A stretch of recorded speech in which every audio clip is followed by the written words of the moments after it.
दोस्तों, आपने पूजा पाठ जागरण कीर्तन के अंदर तो बहुत सारे पंडितों को, बहुत सारे ऐसे भक्तों को कलावा बांधते देखा होगा एक दूसरे के हाथ पे। क्या आप जानते हैं कि हाथ पे बांधने के अलावा भी कलावा कहाँ कहाँ प्रभावित होता है?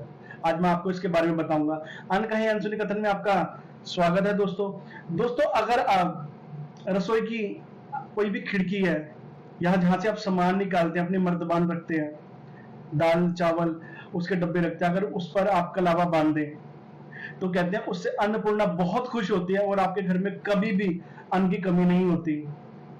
ऐसे ही फ्रिज पर कहते हैं, फ्रिज को एक नेगेटिविटी का सोर्स माना जाता है।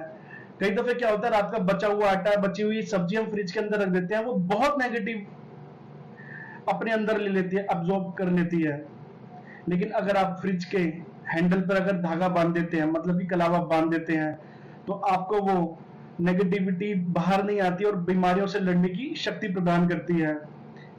तीसरा, ऐसे ही अगर आप तुलसी जी पर कलावा बांध देते हैं तो कहते हैं कि मां लक्ष्मी जी बहुत खुश होती हैं।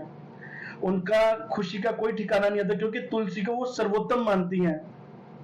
इसलिए तुलसी पर कलावा जरूर बांधना चाहिए।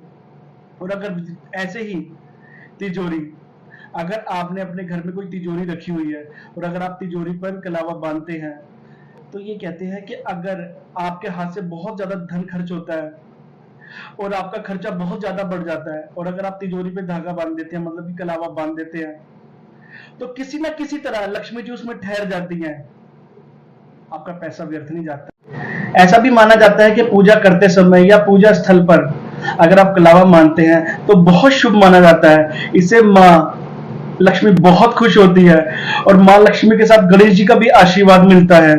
तो दोस्तों, अगर आपको मेरी वीडियो अच्छी लगी है तो इसे लाइक कीजिए, शेयर कीजिए, और अगर आपके घर के आसपास भी कोई मंदिर है तो पंडित जी को जरूर कहिए कि मेरे हाथ में कलावा बांधे।